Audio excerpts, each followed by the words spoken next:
Aram on Everything podcast is on. That crying you hear, it's coming from Dodger Stadium. Oh boy, we got a special show for you today. Doug Krikorian, the legendary LA sports media icon, he will be joining me, and we will be talking about the Dodgers' loss, UCLA's horrible season, and some historical perspective on that.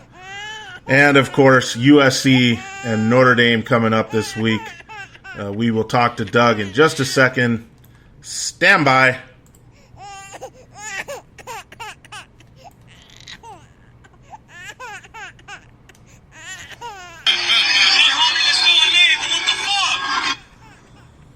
All right. The Aram on Everything podcast is on. This is the podcast that cuts through all the bullshit. No fanboys, no fangirls allowed. This is Thursday, October 10th, the day after the Dodgers were eliminated from the postseason. Unbelievable situation last night. 3-0 lead turns into 7-3 loss. Just incredible. And needless to say, the fans melted down. Fans melted down in a bad way. Can't play that enough. That was one of the homeboys from last night's Dodger Stadium crowd who threw his Clayton Kershaw jersey onto the field in disgust. And that was just part of the meltdown of Dodger fans. Predictable meltdown of Dodger fans when their team lost. To help us make sense of it all, nobody better than Doug Krikorian, legendary LA media sports icon, LA sports media icon, I should say. Doug, are you there? Yes, I am, and always happy being on with you, Aram. You know, it's one of the highlights of my life. I've been on with Cosell, and I've been on with a lot of big people. I guess Chris Russo had me on, and a lot of people, but no one's bigger than you, Aram. Yeah, that literally and figuratively, that's a great point, Doug. Listen, I appreciate the compliments, and you're right. This is great having you on. It's great for me, and I think it's great for the listeners out there because you are the man still. Even though you've hung up the column, people still love to hear what you have to say. Got a lot of good feedback from the last time you were on, and like I said, there's no better time, really, that I could imagine to bring you on than to discuss this Dodger situation. What are your thoughts on the big loss last night? Well, before the game, I talked with a friend of mine, a sporting gentleman, a.k.a. a man that is involved in the gambling industry, and I was telling him I will not be shocked if they lose, but I'll be mildly surprised if the Dodgers lose. And sure enough, I think, what is it, the 7th or 8th year in a row they've managed not to, they get in the twice in the World Series, but obviously they've been eliminated again. At the end, they don't win. And why they didn't win, I would say Davey Roberts made some decisions that make one raise a brow, and I don't understand it. I mean, his moves there when he left in Kershaw. In fact, before the game, Aram, I was listening to the Dodger say that there's going to be a Mueller and then Kershaw, and I'm thinking, why would Kershaw be in there? I don't understand why.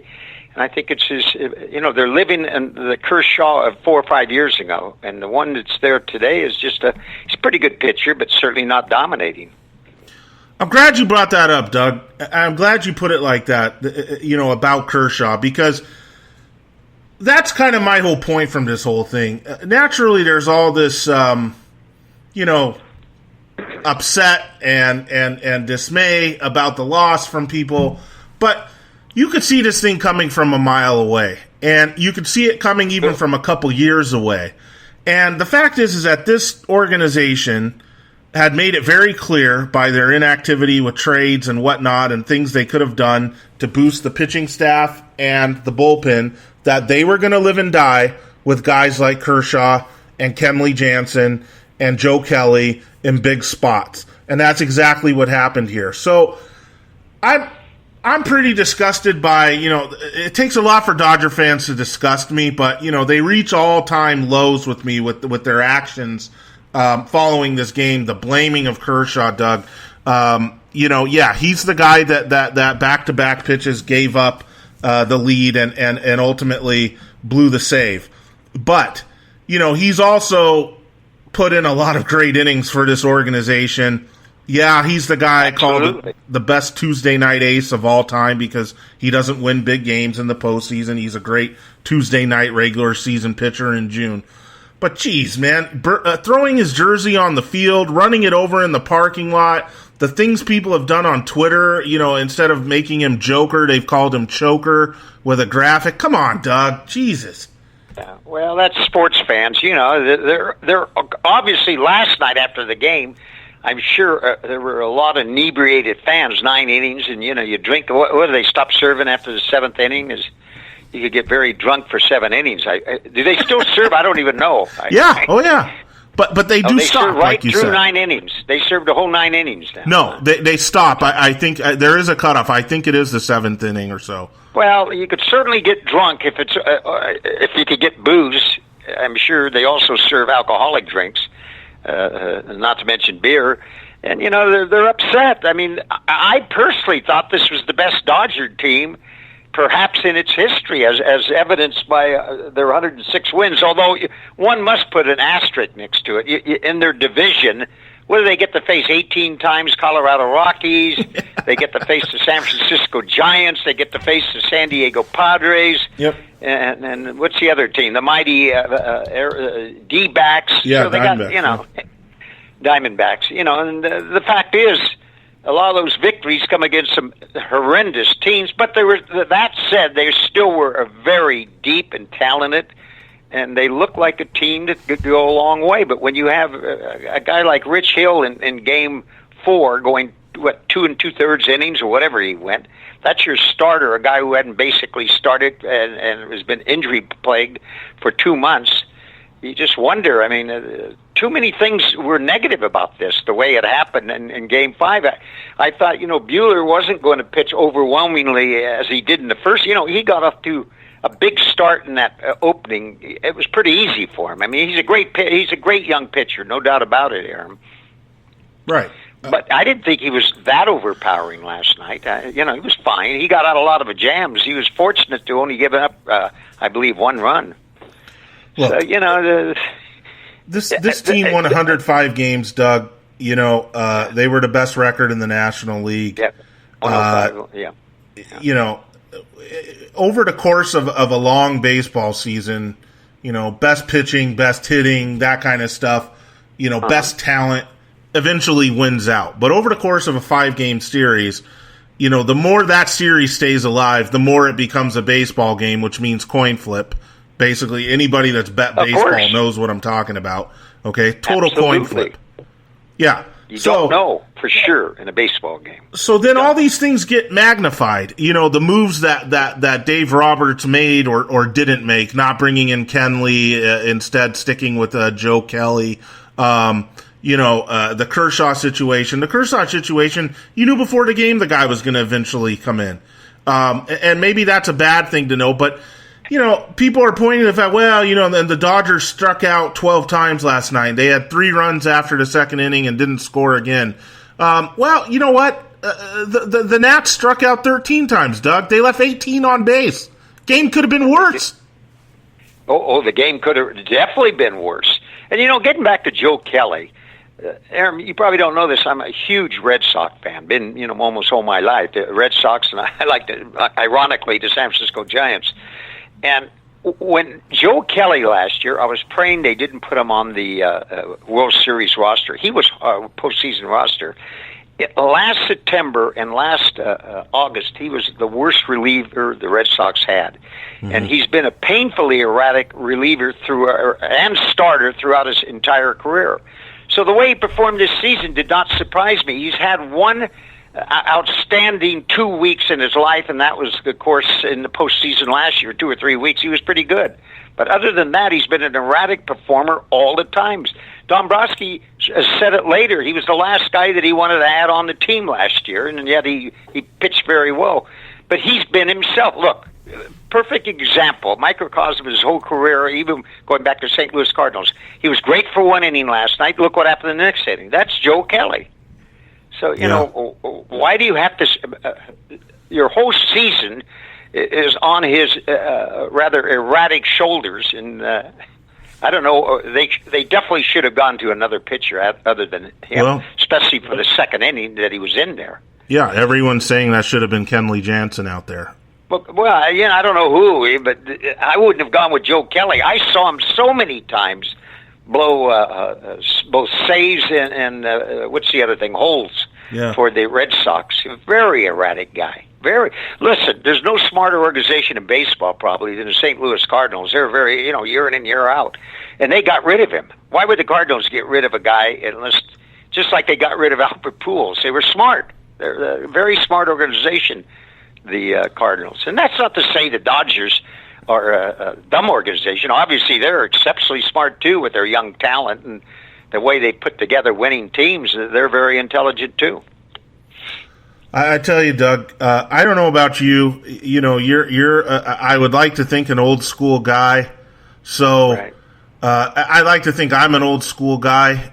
You know, granted, I'm probably too young to be old school, which in a sense makes me old, just old and not old school, which is not as cool of a thing to be. But this analytics thing that's infiltrated baseball, man, horrible. Yeah, horrible. Spin rate, depending on the spin rate, this and that. Does he hit the lower? Does he hit the lower half of the strike zone, or this or that? And they have all these percentages. Look what they did in Boston. I mean, the Red Sox got rid of their pitching coach.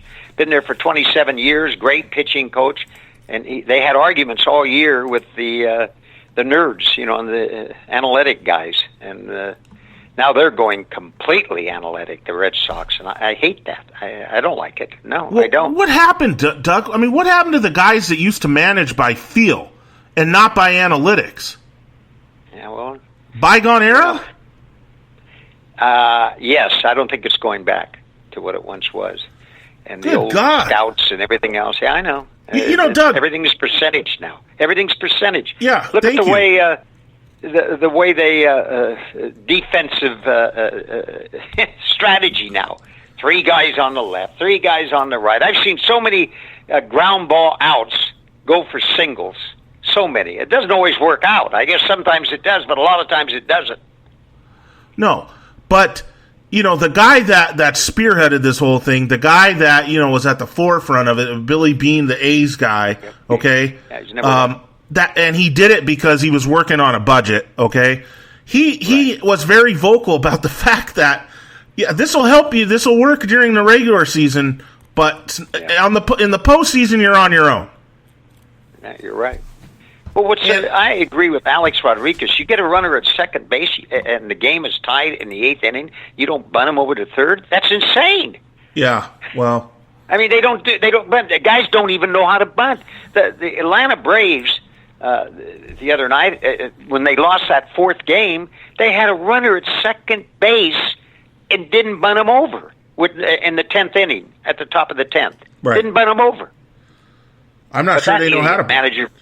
Well, he's managed for Atlanta. They had Josh Tomlin in the 8th inning. 7th inning, gets everyone out, starts the 8th inning, gets the first guy out again. He's faced 4 batters. No one's hit him, and he brings in this guy named Green, of course, gives up the tying run, and the Cardinals go on and win, and they walk it off in the 10th. God. I don't understand things. That probably he did that. Some analytics said that Green, was it Tommy Green, whoever he brought in? Guy pitched, you know, he's a relief pitcher. They took out Josh Tomlin, who's not a great pitcher, but he looked fabulous. Looked like he'd at least hold it until they bring in their reliever. I think it was whoever. Well, what about these teams that start relievers, Doug? They start a guy knowing he's going to go an inning. It's crazy. The one team that's been very successful at it has been Tampa Bay. They were successful the other night. I watched that game. Only one of the relievers was lousy. But that's taken a chance over, it's been successful so far to a certain extent, But you still need starters. That's a weird way to go. But back to the Dodgers, Doug. Listen, like I said, I tweeted something back in August, for those of you on Twitter that said, this was when the Dodgers were playing the Braves in a series in Atlanta. And I said, they're very good, the Dodgers.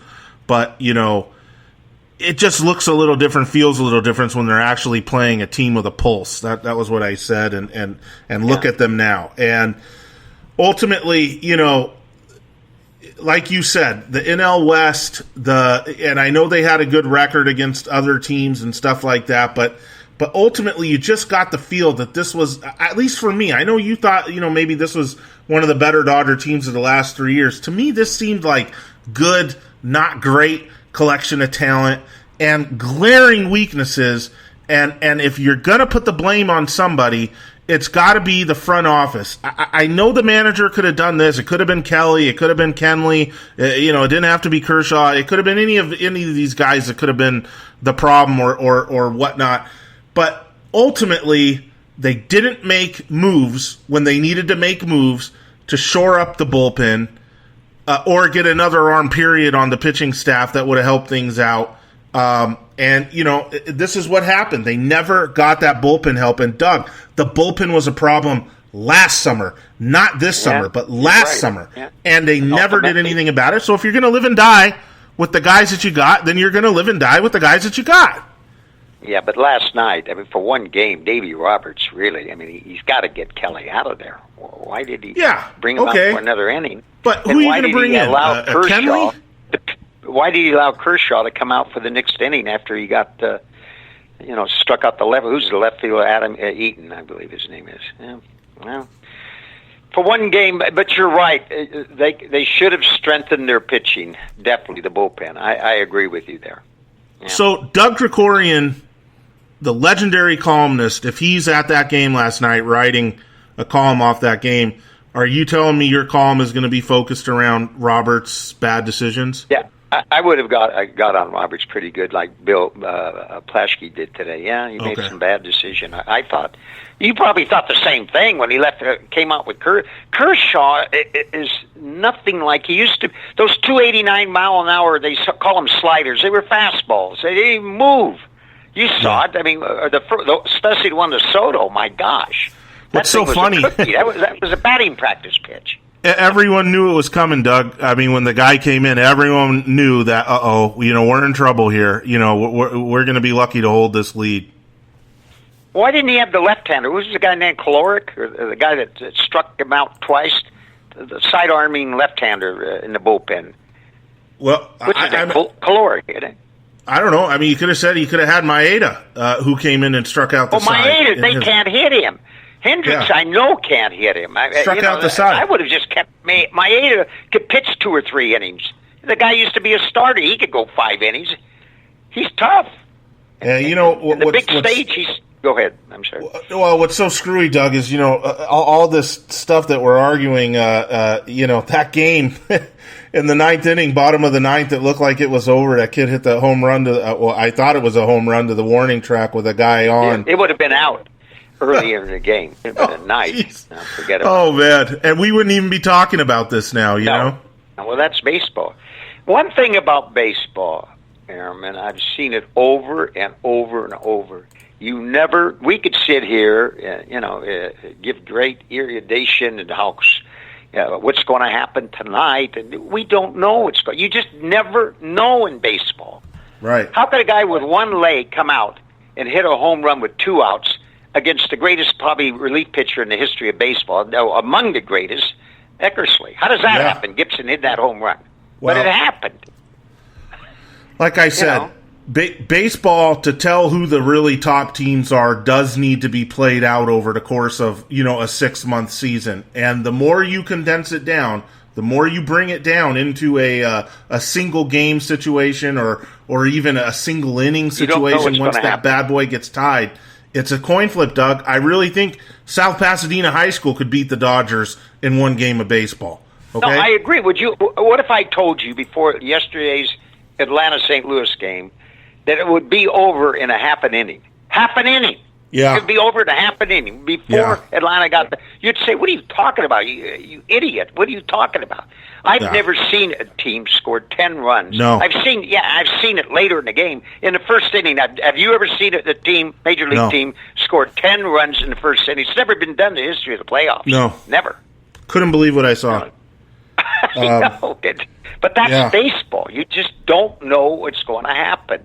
Well, and to me, Roberts really made some bad decisions last night. He did. It seemed like he froze. And a Dodger insider called me today, and he said he's scared. I don't know. He looks up to Kershaw. He's a little intimidated by Kershaw. He knows Kershaw wanted to go out there again. See, Kershaw wants to prove he's not a postseason choke. And he's been awful. He's 9-11. His ERA is 4.33, and he's lost one big game after another. He really. What about 2 years ago against the Astros? He was given a 4-0 lead in Game 5 and a 7-4 lead, and he squandered both. He gave up 7 runs in that game. Aram. I'm going to tell you something, Doug. I really think that this is the Dodgers got really good at the wrong time in Kershaw's career. This is a guy that, I think he started last season on the DL, if I'm not mistaken. He had a lot of innings on that arm entering into the 2018 season.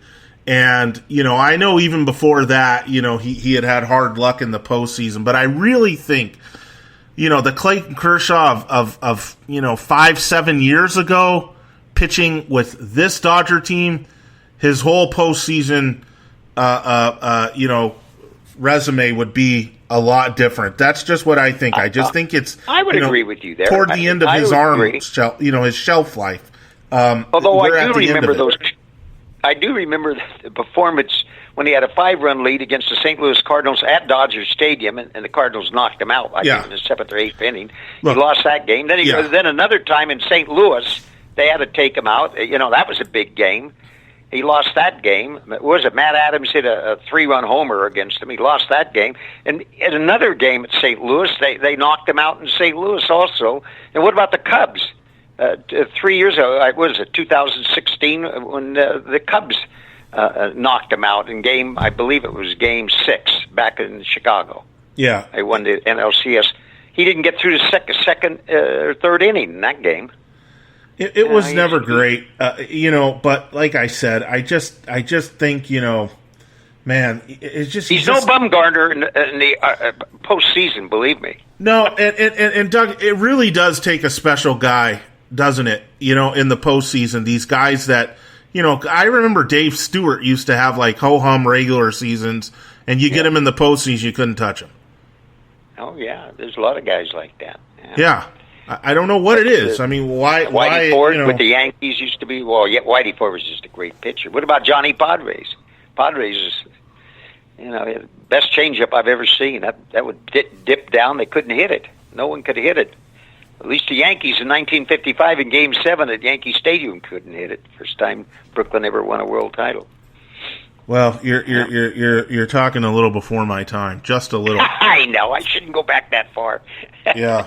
Well, I mean, I don't know, Doug. That's the end of that. That's the end of our Dodger talk. We'll let our Mijo, who was crying there and saying that it's still L.A., but what the F, we'll let him cry in his beer, along with the rest of the Dodger fans, because we have other things to talk about. And let me just say again, we are joined by Doug Krikorian, the man, longtime L.A. sports media columnist, longtime co-host of the McDonnell Douglas Show, great radio show that ran for, I think you said it was, 13 years? Off and on 13 years. Yeah, unbelievable. Great show. So happy to have you with us, Doug.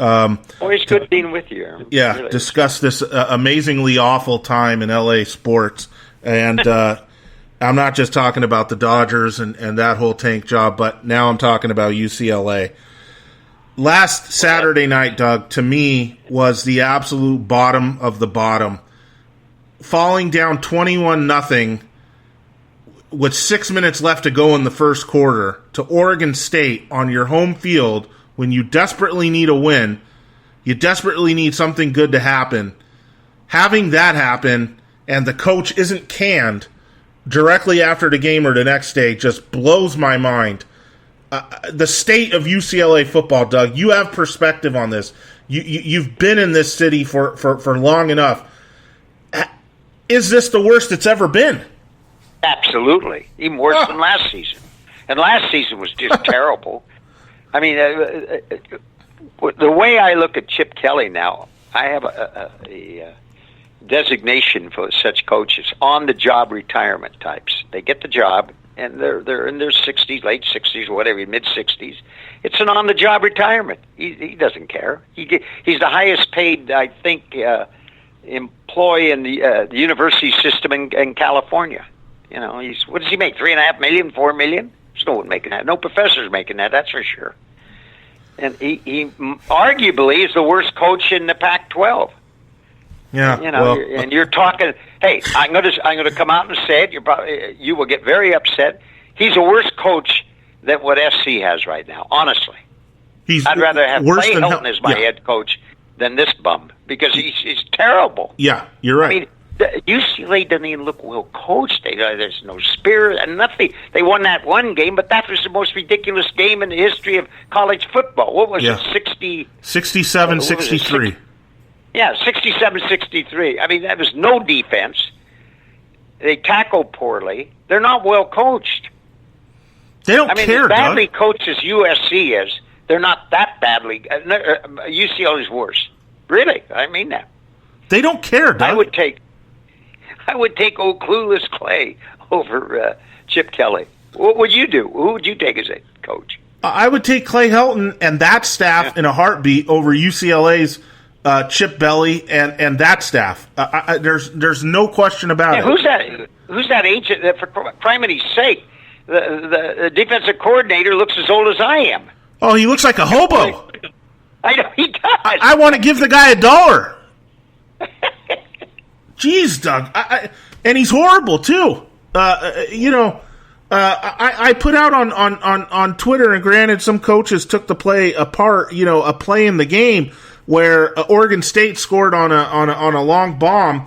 There was no one within 5 yards of the quarterback and no one within 5 yards of the receiver downfield. Now, again, if you're going to pressure the quarterback, then you got to think that it can't be where the quarterback has no pressure and a guy's running completely wide open downfield. It's got to be one or the other, but it can't be both. And it was both. No one within 5 yards of either guy. I've never seen. I don't know who the hell this guy is, and he's probably making over $1 million a year. And I think our buddy Scott Wolf was saying, like, this is the guy that does not have to answer questions from the media. Not that any UCLA coach, including Kelly himself, really say much to the media themselves, which is a whole other story. Why they're not holding those guys accountable more than what they should be is beyond me. But that's LA sports media as we know it right now. This guy doesn't have to answer for anything, and it's just unbelievable. Doug, he looks Hernandez wrote like a hobo. Harsh column. Dylan Hernandez, the sports columnist for the LA Times, about 2 weeks ago, wrote a very harsh column on Kelly. Good. He really ripped him pretty good. I mean, he eviscerated him. So this guy. He reminds me, he's counting his coins. He's they lose the game. So what? I'm getting $3.5 million. I got a guaranteed contract for 5 years. So, I mean, the man's going to make a lot of money.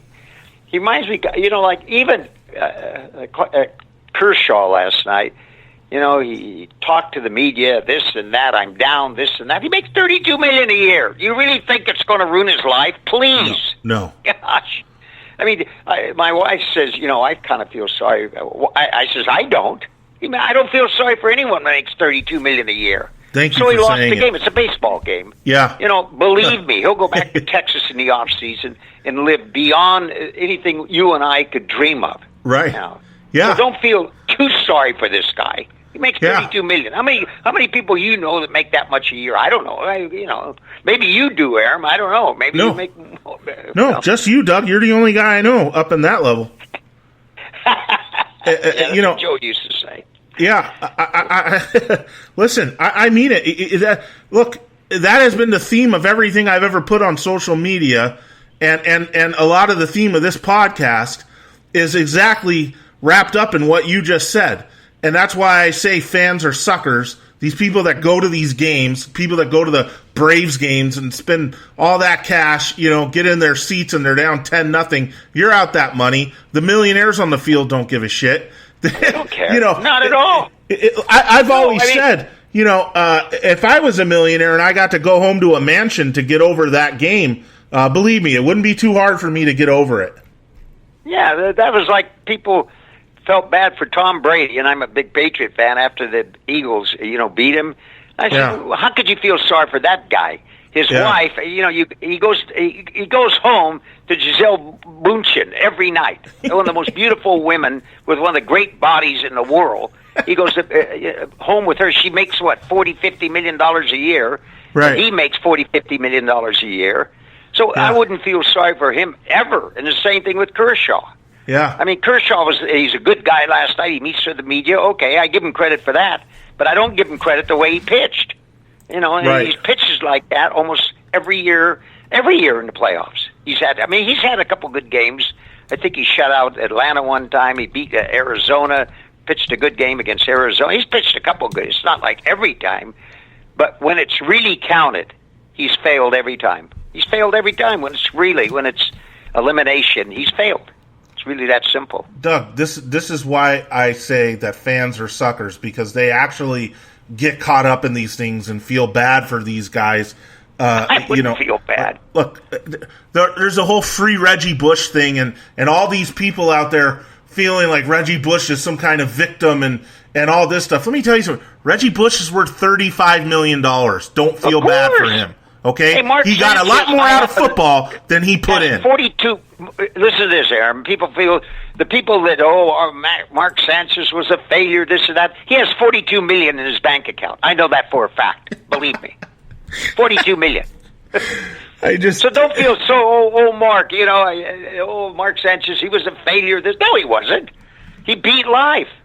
I mean, how many people listening to us right now, or will listen to us, have made $42 million by the time they're 28 years old, or whatever Mark is. Mark's maybe 30 now.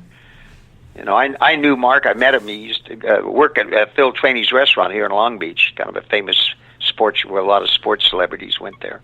Doug, this goes back, everyone says, to that, infamous scene in Bronx Tale, that movie. I don't know if you saw that De Niro movie. No, back of course in the I've day. seen it 4 or 5 times. Great movie. Yeah, where the mob boss is telling the young kid who's bummed out about Mickey Mantle and the Yankees, Mickey Mantle doesn't give a shit about you. Go tell Mickey Mantle, about your father not being able to make the rent, and see what he thinks about that. See if he helps you out. He doesn't care about you. You shouldn't care about him. And maybe it's the gambling, the sports betting, and all that stuff that makes me feel that way. But you know how many times I've been busted out walking through the fucking parking lot at Santa Anita with no cash, not even $15, $10 in my pocket anymore to go get a Carl's Jr. A meal after the races? I didn't see Gary Stevens come running out of the jockey room and say, "Hey, Aram, here, let's talk about this and make you feel better." So why do these people, if they don't have a financial interest in the game, what do they cry and spill tears for millionaires for? They're suckers. Yeah, I would agree with you. Was that Santa Anita story too much for you, Doug? Well, I could probably match it with one of my gambling stories where I lost $26,000 in 24 hours, and I'm on the 13th floor at the Imperial Hotel. I took Thomas Hearns that fight. I lost 13 and 13,000. I think I told the story last time I was on here. And I'm looking down. I was down to. I tell you, I was down to my last 2,000. That's all I had left in my bank account. That was it. Yeah. I paid off everyone, but of course, Yeah. All these people with big money, like Chip Kelly. Yeah. On the job retirement. Just like when Chuck Knox. I loved the late Chuck Knox. I covered him for 5 years with the Rams during the time I covered the Rams, which I covered for 8 years. And when he came back to the Rams, on-the-job retirement, he didn't care. He got a 5-year contract, 4-year contract. He was terrible when he came back. He was just picking up a paycheck, and that's fine. More power to him. They could do it. This is really why I don't encourage anybody to get a gambling problem or to bet their rent or to bet even more than $10-$20 on a game. You should only bet what you can pay the bookie or what you can afford. I learned early on that one. But I do encourage people, Doug, to actually bet a game because it will change the way you view sports. You won't be sitting there so happy that LeBron scored 45 points if you bet against him and lost. All of a sudden, you won't be such a big LeBron fan anymore, and it will actually give you, not you personally, but the person who makes the bets, it gives them the right perspective, in my opinion, to view sports. You won't be the sucker that goes to the Dodger game and blows $200-$300 on that whole thing just to lose the game in 10 innings to the Nats, and you're crying all the way home with your gas tank, on E, and that type of thing. It will give you the right perspective. Do not spill tears for millionaires. And I'll tell you the other thing, Doug, what just drives me crazy, getting off topic here, is when they give these guys, the Super Bowl MVP or the whatever MVP, a brand new truck. You're giving a guy that's worth $40-50 million a brand new truck. That's outstanding. Well, at least Tom Brady gave his truck to Malcolm Butler. Remember the interception in the Seattle Seahawks? Yeah, because that guy's hurting for money too. What's that? Yeah, because Malcolm Butler's hurting for money too. Oh, not now. After he signed with, I believe, was Tennessee. That's my point. He $25 million up front. I haven't made $25 million my whole life. Yeah. Well, thank you. Okay, so back to the UCLA thing. It would be $9 million to buy the guy out, I guess. And the word on the street is that UCLA, because of their awful attendance, ticket sales, donations to the program, are down so bad. And I don't buy that they don't have the money, but supposedly that's like a financial cause of concern as to why they won't do this and why they won't get rid of Kelly, as in yesterday, because, there's financial concern to pay the guy out the door. Yeah, well. I mean, that just blows my mind, Doug. They're stuck with him. They're stuck with him for the time being. They're not going to spend that kind of money. Look, when you combine his horrible recruiting, as bad as their current recruiting class is right now, with everything else the guy's doing, like I told Scott yesterday, Scott Wolf, they're not coming out of this for 5 to 10 years. Yeah. Well, if they hired Urban Meyer, they could come out, but they're not. They don't got that money. To hire him. Yeah. No. Forget that. UCLA isn't going, and look at the crowds, Aram. What are they averaging? Like 25,000. I don't even think 25,000 is coming together. I don't. Yeah, they may announce that, but I don't think that's what's there. They might announce it, but I bet there's. Some people told me they said it was 35,000. One person who was there said it was 20,000. I can't remember what game it was, but. Look, the San Diego State game, I would argue that 15,000 of the fans there were San Diego State. And I'll tell you something else, Doug. This team, if you look at the schedule the rest of the way, they are staring at 1-11. Think about that. Yeah. 1-11, Doug. Well, they might win one, but you're right. I don't see another win the rest of the way. But, if you do, more power to you. Now, Doug. What about this weekend? Who are you picking between SC and Notre Dame? Yeah, that's the next thing I wanted to talk to you about. This is very critical. Point spread on this game went from 12.5 earlier this week down to 10.5. Notre Dame a favorite in South Bend. I think Notre Dame's going to win the game. I'm sure you probably agree. I just you don't get rich laying 10.5. That's my problem with it. I agree with you. Yeah, but I think it'll be a tougher game than you think because SC has a lot of talent, as it always does. They do have some players on that team. It's obviously not a well-drilled team, and Hilton's shown during his rather dubious incumbency at USC, He's at best a very, very mediocre, if not just awful, head coach. But even you and I could squeeze 6-7 victories out of this USC team with all their. I mean, they have as much talent. Who has more talent in the Pac-12 than USC? Tell me. What school? I don't think anyone does. I say Oregon. That's maybe, yeah. But maybe. I don't think Oregon has not even close to the receivers. No way. No one has a set of receivers than USC. And the coaching staff, the special team coach, the great John Baxter, he's just awful. Great John Baxter.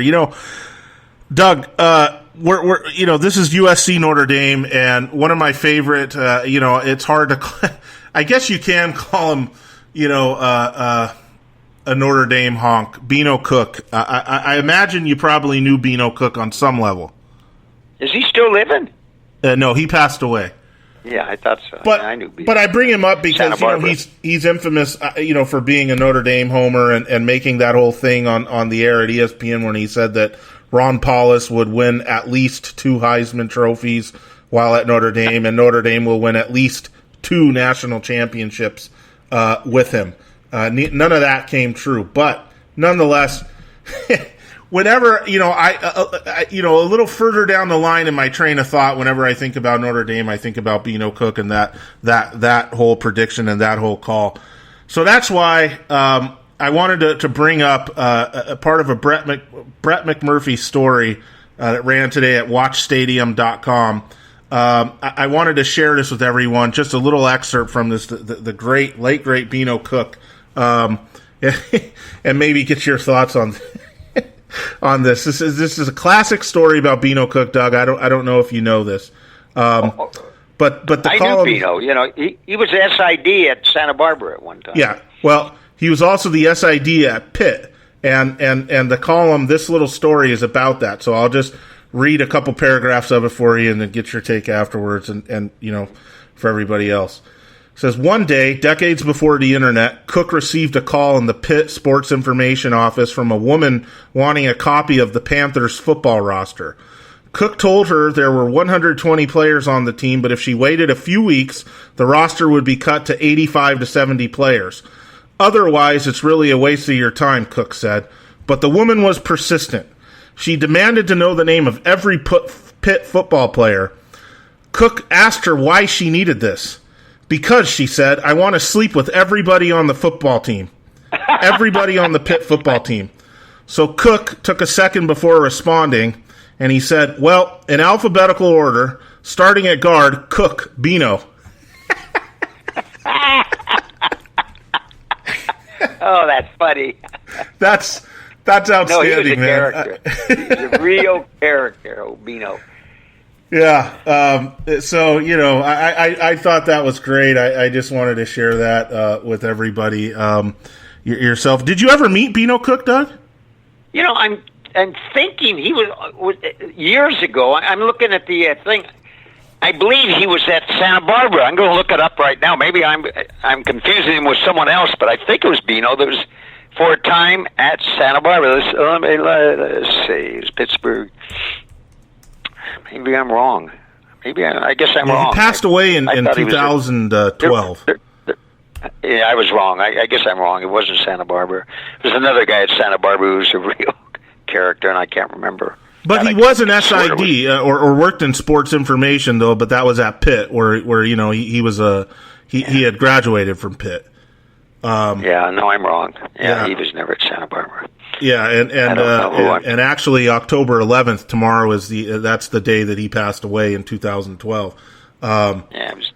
Okay, so your paths never crossed in the press box type thing. I think it did for some reason. I mean, you'd think it would have remember. To, I met an awful lot of people during the 44 years I was in the sporting industry. A lot. Seemed like I met him once. I don't know where. Now, do you have any particularly great USC Notre Dame memories you want to share with anybody? Well, I covered one SC Notre Dame game, and Charles White at Notre Dame, he gained 254 yards running, and SC just went right through him. SC for many, many years was much like Ohio State and Alabama, and just a powerhouse.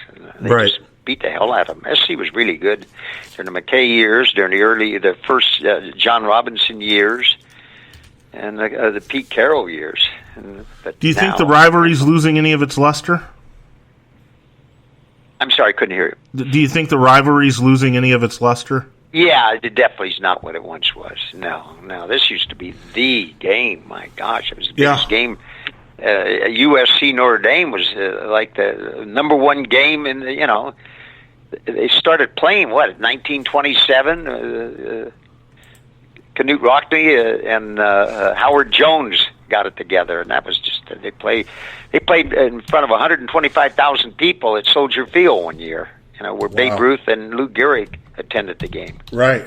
I saw the picture in in fact, I saw the picture in Mr. Wolf's website blog. That's where I saw it. I forgot that. I forgot. They used to. I mean, that was the biggest rivalry. That was the rivalry. No one was bigger. I guess you could talk about. Yeah. I guess, Doug, it was if you think about when it started, December 4th, 1926. Probably a pretty huge deal to have a team from Los Angeles going to South Bend or back back the other way. Yeah, they take a train there. Yeah. Melvin Derslack, who was the columnist during the 40s, went back there. Several columnists with the Examiner went back in the 40s on a train. They'd take a train a whole week.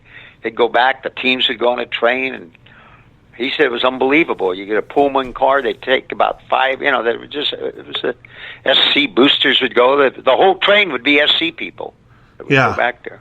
That had to be the novelty to it, though. That the fact that you would have these teams that were, from, somewhat opposite ends of the country. I know Notre Dame's Midwest, but that's kind of a rare thing to see an LA team playing an Indiana team. Back then. Of course. Shit, it's even rare now that nobody wants to play out of their comfort zone. Well, the only time you saw it was in the Rose Bowl, which was in existence back then. Notre Dame would come out and play in the Rose Bowl, and other teams would too. Alabama played in the Rose Bowl. Johnny McBrown. But it was a big deal then, really big. Well, how about you, Doug? You got any kind of point spread idea on this game? Like I said, 10.5 Notre Dame. Yeah, I would not bet it because I could not.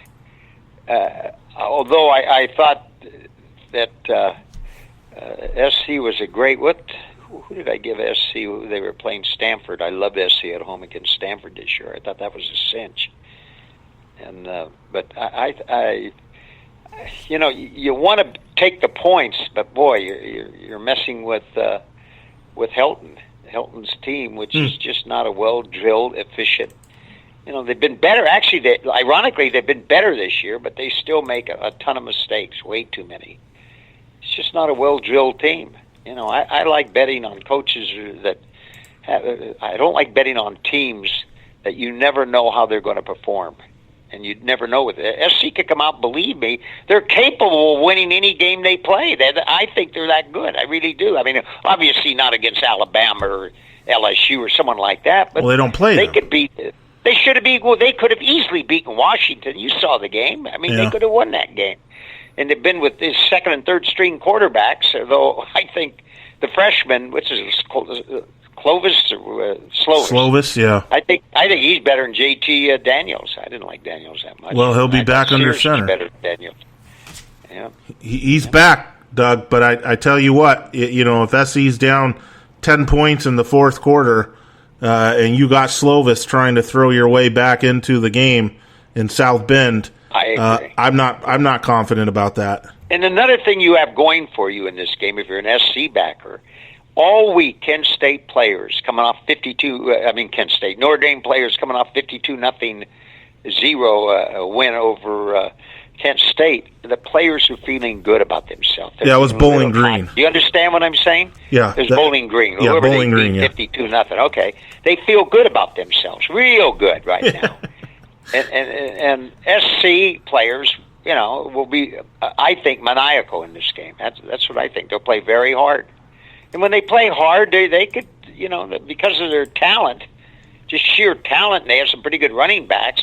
They could cause trouble. I don't think they'll win. Whether they win by 11 points or 12 points, I don't know.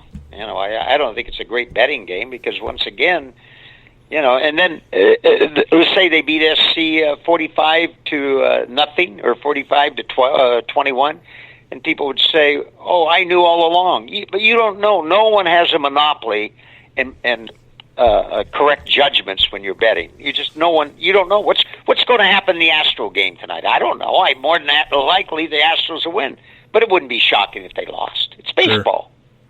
Sure. They're a $280 favorite tonight. I think it's $280. Yeah. You have to lay $280 to win $100. I mean, that's ridiculous. Yeah, in a game of baseball. The Astros. Yeah, the first inning, Astros could come out and get 5 runs. And then again, the other team might come out and get a couple home runs. You don't know. We don't know. That's what happened yesterday, right? Or 2 days ago in this series. They had Verlander going as over a 2-1 favorite on the road. Couldn't believe it. Yeah. And the Rays jumped all over him, and they never looked back. All over him. He was terrible. Yeah. 3 days rest, and he is 37. He was coming off a great win, and that's the thing. Jarrett Cole, he's not going to pitch as well as he did Saturday night. No way. That was an unbelievable performance. Very stressful performance. Yeah. I don't look for him to be that overpowering tonight. Did you watch that game Saturday night? Very, very limited parts of it. Just I watched kind of every checking inning. scores. It was a very, very close game. Tampa Bay had the bases loaded. It was 3-1 and no outs in the 9th inning. They wound up losing 3-1, but they easily could have tied the game, if not go ahead. But they didn't. Tampa Bay, you keep waiting for them to fold, but they don't fold. Yeah, Doug, I can't watch baseball when football's on. Yeah. I can't do it. I'll go between because I got the Patriots. Obviously I'll be watching them tonight. But. Yeah, well, I don't think you're going to be sweating that one for too long. I think a pretty good bet this weekend is the Rams. I really do. The 49ers. I do too. Really yeah. I do too. We're looking at. What are they favored by? 3, 4? 3.5 last I saw over the Niners. They're going to be up for it. I still think they're a better team than the 49ers. 49ers faced a bad Cleveland team with a horrible. This guy's a worse coach than Helton. Freddie Kitchens or whatever his name is. Jeez. Any guy named Freddie Kitchens, he can't coach football. Yeah. And then boy, he kind of has the same look as UCLA's defensive coordinator. When you see him on the sideline. Yeah. The great Pendergrass. Yeah. But I actually think that the Rams are pretty good.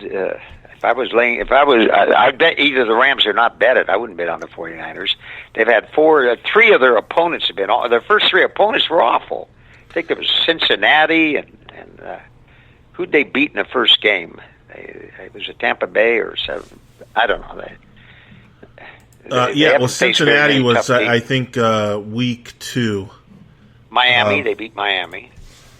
Yeah, look. And Pittsburgh, yeah, they beat Miami, Cincinnati, Pittsburgh. They're 4-0, aren't they? I think they're 4-0. Yeah, they haven't lost, but they are on the short week off the Monday night thing, and I don't like teams that score blowout wins on Monday night, turning around, going on the road, that Sunday. And yeah, the line. The Rams I think are coming off a loss. The Rams have been 10 days. They're still, I like teams where everyone's talking about the Rams are dead and they're not this or that. The Rams still have a lot of talent. Believe me, they're a good team. And I don't even think that game's going to be that close. I really think I could see the Rams winning 35-14. They're going to be fired up for this team. Believe me. They're going to be probably a sold out crowd there, won't there? I'm sure. Ram 49er game. I think the line's cheap enough. I think the line's cheap enough to dabble. I do. I agree with you.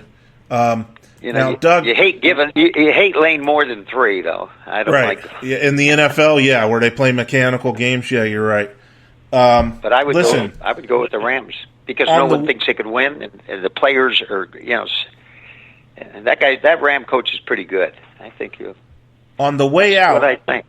On the way out here, Doug, I'm supposed to ask you about your now infamous lunch with Scott Wolf at the Long Beach Yacht Club, where you ran into Clay Helton's wife, Angela. We've gotten Scott's version of the story now, and I told Scott on the podcast, listen, I bet we get a different version of the story from Doug. So fire away, my man. Yeah, well, I think Scott set that whole thing up knowing that they were going to be at the Long Beach Yacht Club that day. That's what I think happened. And Scott said that was a surreal thing, because me and my big mouth, I said, what's the genesis of Clay Helton becoming coach that loud? I said it that loud. She's less than 3-4 feet from me. And wow. The poor lady, I didn't know that, And Scott, he said, I think that's Clay Helton's wife over there. I mean, it was unbelievable. Of all the people to be there, it is Angela, the wife of Clay Helton, and is Clay Helton's most persistent critic, Scott Wolf, less than 3-4. And of course, I had me and my big mouth. And I said, "What's the genesis of him becoming head coach?" And I noticed Scott lowered his voice. I didn't know what was going on. It's funny. And she's right there. And she's right there. I mean, wow. What's the odds of that happening? Especially with Scott Wolf. The infamous Scott Wolf, known far and wide, is a very tough, he's a very good sports writer, but he's tough on SC, and he should be for what they have over there. It amazes me, Aram, and I'm not kidding you. I don't understand. This is what a charming personality and a nice guy gets in this world. So the ultimate Peter principle, you rise. I mean, it's unbelievable that he's a head coach at the level of USC. It's just incredible. Well, and he says all the right things. You ever hear what he says? We're right there. We're going to do this. He's a complete BSer, this guy. Yeah. Complete. He's what I call a charmer. He charms everybody. Everyone says he's a great guy. I don't give a damn if a guy's a great guy. You think Bill Belichick's a great guy? Do you think Lombardi? Travis Williams one time told me, and he played for Lombardi, he says, I was scared to death of the guy. Yeah, well, you got to be a head coach. You got to be a tough guy. That's what happens when you let the players pick the coach. You think Scott Myers, what about Saban? Nick Saban, you think he's the Mr. Nice guy? No. Talk to any player that's played for him. They Absolutely call him an a-hole. not. Well, of course. But he makes them play. They play. If you don't play for Belichick, you're on waivers. It's that simple. Damn it, Doug! I forgot to ask you about China putting the putting the hand over mouth for us with the NBA. Well, what thing. A phony Steve Kerr and Popovich. I don't know about that. Kerr says I got to look into it. It doesn't take a genius to figure out what's going on in Hong Kong. They were. That was a democratic city until China, and they said, well, we're going to let you do what you want to do. Of course, China is the most, authoritative. Have you ever read about communists? I mean, I just got finished reading Forsaken, where a bunch of Americans went to Russia during the 1920s. They believed in this new religion called communist, Yeah. And all 10,000, out of the 10,000, about 100 lived. And most of them were killed. Stalin didn't care. Stalin killed millions and millions of people in our stupid government throughout the 30s, 40s, and even early 50s. A lot of people in our government believed in communism. They thought it was great. Well, it's funny, Doug. How and I got to tell you, Donald Trump, president, is right about this. Popovich, Kerr, LeBron, the whole NBA crew, very, very quick to put down the United States and to question it and to bash it. Yeah, we're the worst. Do they know how bad China is? What they did to be? They got about 1 million people in concentration camps right now. Right, but when it comes to China, these guys won't say anything, and all of a sudden they're quiet. It's financial. They're making money off it, billions of dollars. I understand all that. Right. And I understand, and Morley writing that, what do you do? He tweeted out something. I don't know if I was working for the NBA, he's got to know, like Silver basically said, you got to know the consequences of being honest and just don't get involved. And he did, and it's probably going to cost him his job eventually. But LeBron James's whole shut up and dribble thing is absolutely in play right now with China, And guess what? He and Kerr and Popovich and the rest are doing exactly that. They're going to shut up and dribble. Okay? Oh, yeah. But if it was the United States, the country where they made gazillions of dollars and have reached this kind of fame, they gladly speak out against the United States. Yeah, I like he's very cautious. He says, I got to look into this. I'll find out. The people over there in Hong Kong are just doing that for their, they're a bunch of rebels. Yeah. That's what they are. They're starting he knows what's going on over there. But he doesn't have the guts to come out and talk. It's politically correct in this country to rip the hell out of Trump anytime you want, and that's fine. We have the freedom to talk any way we want. I'll tell you right now, up front, China is a horrible country with an authoritarian government that has killed millions of its own citizens over the past 80 years, and that is a matter of record, even right now. Right. Muslim Chinese down in that one, thousands of them are in jail. I was just going to bring that up. They send them off to get their mind turned around when they find out they're Muslim Chinese. They send them off to have their brain refreshed. They'll pick you right out of your home, Doug, and take you off to a prison for reconditioning of your brain. There, and our corporations in this country want to make money. I understand all that. That's fine. But don't be so hypocritical when someone asks you a question like Kerr wouldn't answer it. Of course he wouldn't, because he's a coward. Right. That's all I got to say about that. Yeah, you're right. And what blew my mind is, I didn't know this, but I guess I should have, is that more people in China watch the NBA than here. So they know where their bread is buttered. Yeah. Of course. They make a lot of money from our corporations, and our corporations make a lot of money from China. That's fine. But when you're talking about Hong Kong, we shouldn't say anything about it. Well, maybe if I worked for the NBA, I would be as hypocritical and probably wouldn't say anything if I was making 200, 300, millions of dollars like Kerr is.